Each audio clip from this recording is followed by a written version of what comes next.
우리는 삶을 살아가면서 수많은 관계를 맺습니다. 가족, 친구, 동료, 이웃과의 만남이 우리의 삶을 풍성하게 하기도 하고 때로는 힘들게 하기도 합니다. 하나님은 사랑의 하나님이시기에 건강한 관계를 세우고 지켜가기를 원하십니다. 그러나 모든 관계가 다 복이 되는 것은 아닙니다. 어떤 관계는 우리의 믿음을 흔들고 영혼을 약하게 만들며 결국 하나님과의 동행을 방해합니다. 사랑이라는 이름으로 붙들고 있으면 오히려 더 깊은 상처가 남을 수 있습니다. 성경은 모든 관계를 붙잡으라고 말씀하지 않으십니다. 오히려 때로는 단호하게 끊어야 할 관계가 있다고 분명히 가르칩니다. 오늘은 반드시 끊어야 할 4가지 관계를 살펴보며 우리의 삶을 돌아보고자 합니다. 첫째, 나를 지속적으로 거짓과 속임으로 이끄는 관계는 끊어야 합니다. 하나님은 진리이시고 그분의 말씀은 거짓이 없는 생명의 빛입니다. 그러나 세상 속에는 끊임없이 거짓을 말하고 속임으로 이끄는 사람들이 있습니다. 처음에는 작은 거짓으로 다가오지만 시간이 지나면 우리의 양심을 무디게 만들고 결국 죄에 대한 분별력을 잃게 만듭니다. 우리는 종종 관계를 유지해야 한다는 부담감 때문에 거짓과 속임이 가득한 사람들과 어울릴 때가 있습니다. 그러나 그러한 관계는 결국 우리의 영혼을 병들게 하고 하나님 앞에서 정직하게 서는 것을 방해합니다. 거짓은 단순히 사실을 왜곡하는 수준에서 끝나지 않습니다.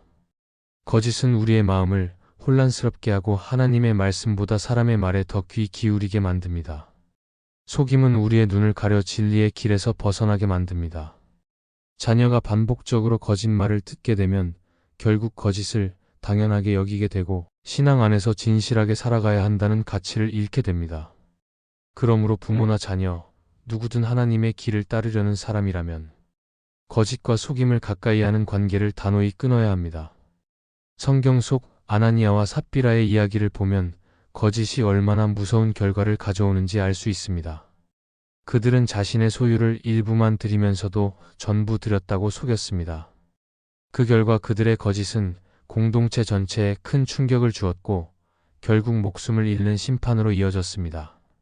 이는 단순한 거짓말이 아니라 하나님 앞에서의 정직을 무너뜨린 사건이었습니다. 하나님은 거짓을 가볍게 여기지 않으십니다.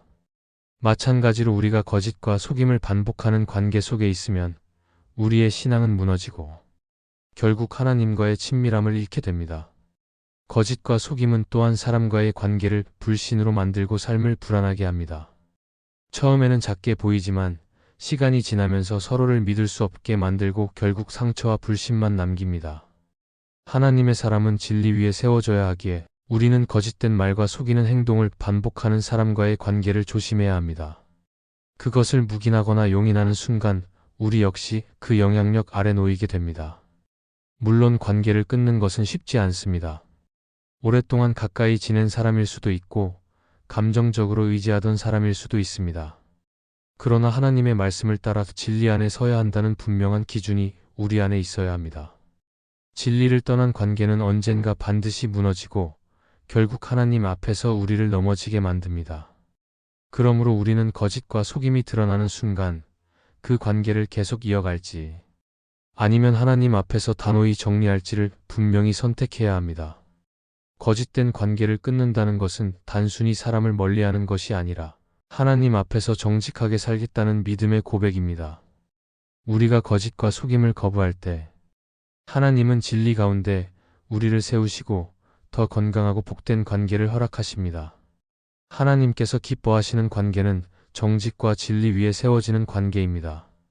그러므로 거짓을 반복하는 관계를 단호히 끊고 하나님의 말씀과 진실을 따르는 길을 선택하는 것이 우리의 영혼을 지키는 길입니다.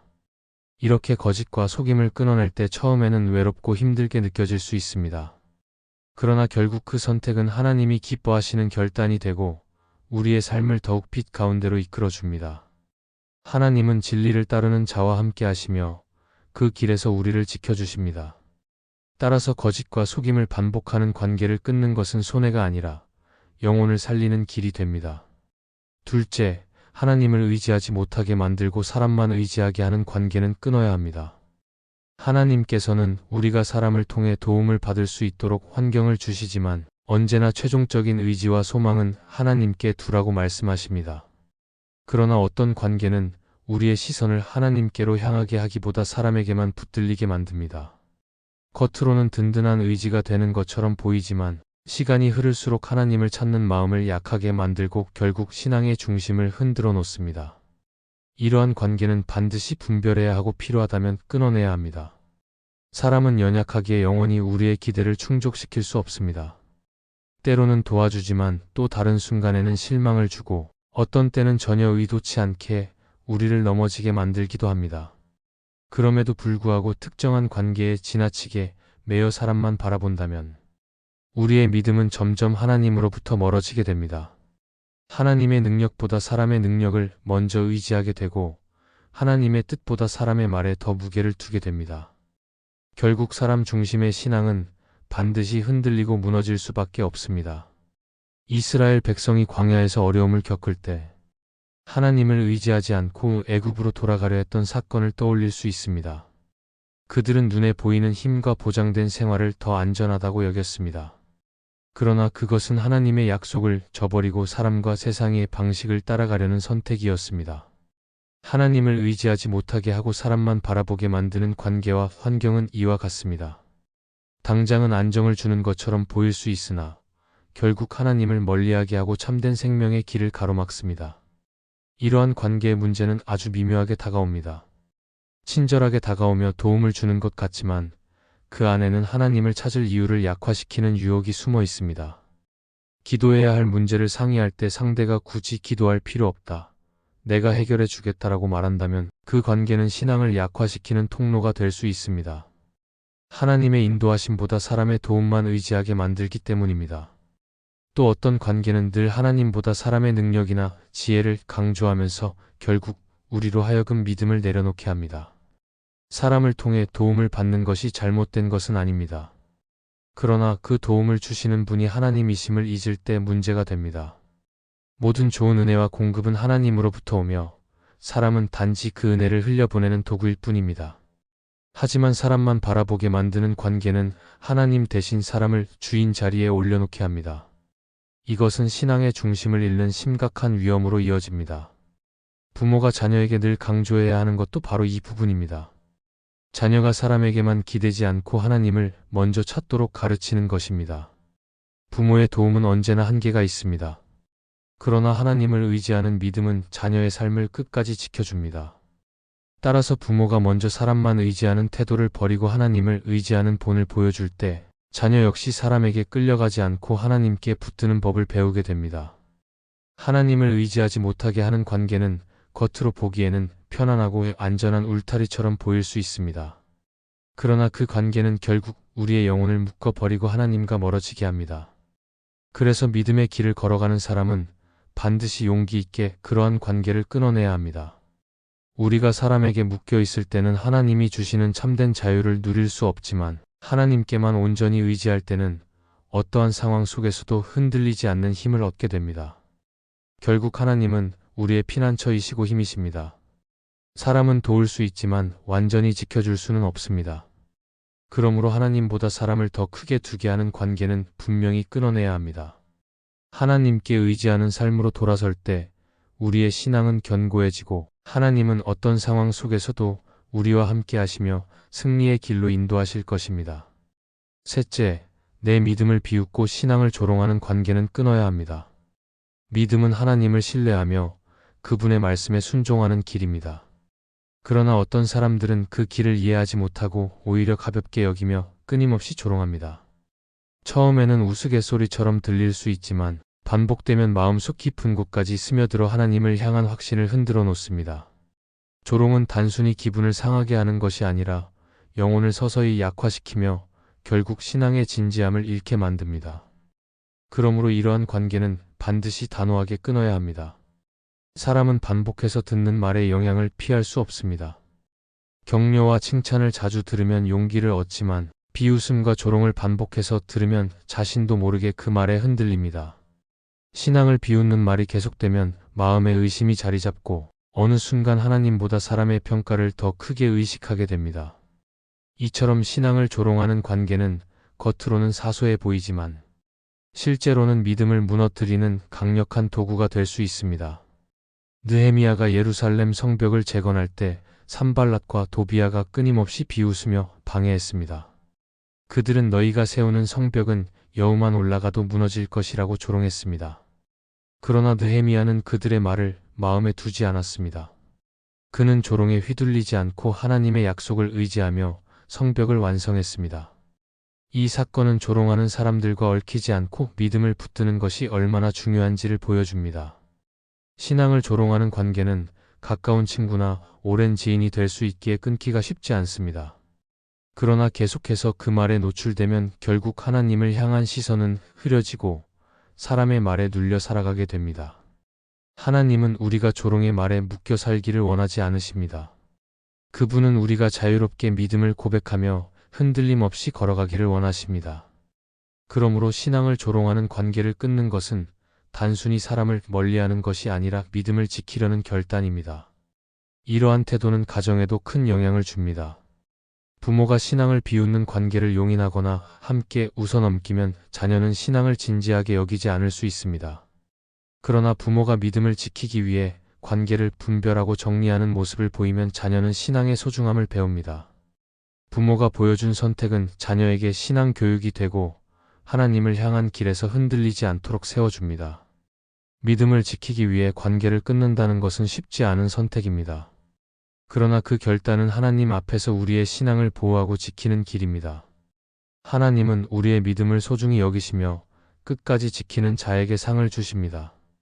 그러므로 믿음을 비웃고 조롱하는 관계에 끌려가지 않고 오히려 믿음을 격려하는 사람들과 함께하는 것이 필요합니다. 신앙을 가볍게 만드는 관계는 결국 영혼을 병들게 하지만 믿음을 세워주는 관계는 영혼을 살립니다. 우리는 조롱에 끌려가는 대신 하나님을 바라보며 담대하게 걸어가야 합니다. 믿음을 지키기 위해 불필요한 관계를 끊을 때 하나님은 새로운 믿음의 길을 열어주시고 끝까지 승리하도록 붙들어 주십니다. 넷째, 나를 끊임없이 비교하게 만들고 열등감에 묶이게 하는 관계는 끊어야 합니다. 비교는 우리의 마음을 병들게 하고 하나님이 주신 은혜를 보지 못하게 만듭니다. 어떤 관계는 늘 경쟁의식으로 이끌고 상대의 성취를 보면서 자신을 작게 여기게 만듭니다. 처음에는 자극이 되는 것처럼 보일 수 있으나 시간이 지나면 감사는 사라지고 불평과 불만이 자리 잡습니다. 결국 하나님 앞에서 소중히 받은 나의 삶을 부정하게 되고 주신 은사와 사명을 잊어버리게 됩니다. 그러므로 비교와 열등감을 심는 관계는 반드시 정리해야 합니다. 하나님은 각 사람을 독특하게 창조하셨습니다. 은사와 성격, 환경과 길을 다르게 주셔서 그 사람만이 걸어가야 할 길이 있습니다. 그러나 비교는 이러한 다양성과 고유성을 가리워 버리고 한 가지 잣대로 평가하게 만듭니다. 좋은 대학을 갔는지, 돈을 얼마나 벌었는지, 사회적 지위가 어떠한지 같은 외적인 기준이 되어버리면 우리는 하나님께 받은 고유한 길을 무가치하게 여기게 됩니다. 결국 비교는 하나님께서 나에게 주신 복을 빼앗고 영혼을 열등감에 묶어버립니다. 성경을 보면 사울이 다윗을 시기하며 마음이 병들어 갔던 모습을 알 수 있습니다. 백성들이 다윗을 더 크게 칭송하자 사울은 그를 향한 분노와 질투에 사로잡혔습니다. 다윗이 잘못한 것이 없음에도 비교심은 사울로 하여금 끝내 비참한 길로 가게 만들었습니다. 이는 비교와 열등감이 얼마나 파괴적인지를 보여줍니다. 비교는 사람과의 관계를 무너뜨릴 뿐 아니라 하나님과의 관계도 가로막습니다. 하나님께서 맡기신 사명을 바라보지 못하고 다른 사람의 길만 바라보게 만들기 때문입니다. 팀 켈러는 그의 책 만들어진 신에서 이렇게 말했습니다. 비교는 우리를 끊임없는 열등감과 우월감 사이에서 흔들리게 만든다. 그러나 복음은 우리를 자유하게 한다. 하나님이 이미 우리를 사랑하신다는 사실을 알 때 비교의 굴레에서 벗어날 수 있다. 이 말처럼 복음을 붙드는 사람은 다른 사람과의 비교에 묶이지 않고 하나님 안에서 자신이 누구인지 분명히 알고 살아갈 수 있습니다. 하나님이 이미 나를 사랑하시고 값진 존재로 세우셨다는 확신이 열등감을 끊는 힘이 됩니다. 비교하는 관계는 결국 우리의 시선을 하나님께서 주신 길에서 빼앗아 다른 사람의 길로 돌리게 합니다. 그러다 보면 감사가 사라지고 불만과 불안이 채워집니다. 그러나 하나님은 우리 각자에게 걸어가야 할 길을 주셨습니다. 다른 사람의 성취가 나의 실패를 의미하지 않고 다른 사람의 성공이 곧 나의 무가치함을 뜻하지 않습니다. 하나님은 각 사람에게 다른 속도로, 다른 방식으로 일하십니다. 그러므로 비교하는 관계는 끊고 하나님께서 나를 어떻게 이끄시는지에 집중해야 합니다. 부모 역시 자녀를 키우면서 이 부분을 깊이 새겨야 합니다. 자녀를 다른 아이와 비교하며 키우는 것은 자녀의 마음을 열등감과 두려움에 묶어두는 일입니다. 비교는 자녀를 성장시키는 것이 아니라 상처를 남기며 부모와 자녀 사이의 신뢰를 무너뜨립니다. 부모가 먼저 비교의 굴레를 끊고 하나님께서 주신 자녀의 독특한 은사를 인정하고 격려할 때 자녀는 자유롭게 하나님의 길을 걸어갈 수 있습니다. 결국 비교와 열등감을 만드는 관계를 끊는 것은 자기 중심적인 마음에서 벗어나 하나님 중심의 마음으로 서는 길입니다. 사람을 기준으로 삼는 대신 하나님의 기준으로 바라보면 열등감은 힘을 잃고 오히려 감사와 평안이 자리를 잡습니다. 우리는 비교에서 벗어나 하나님이 주신 고유한 길을 감사하며 살아갈 때 진정한 자유를 누리게 됩니다. 따라서 우리를 끊임없이 비교하게 만드는 관계는 반드시 내려놓고 하나님께서 주신 자리에서 기쁨과 감사로 살아가야 합니다. 하나님은 우리가 모든 관계를 붙들며 살아가기를 원하지 않으십니다. 오히려 믿음을 약하게 하고 영혼을 병들게 하는 관계는 끊어내야 합니다. 때로는 아프고 어려운 선택이지만 그 결단이 우리를 자유롭게 하고 하나님께 더 가까이 나아가게 합니다. 하나님을 바라보며 건강한 관계 안에서 살아갈 때 우리는 평안을 누리고 믿음의 길을 흔들림 없이 걸어갈 수 있습니다. 이 말씀이 마음의 은혜가 되셨다면 좋아요와 구독으로 함께 해주세요. 그리고 댓글에 아멘이라고 남겨주시면 하나님의 은혜가 더 많은 사람들에게 전해질 것입니다.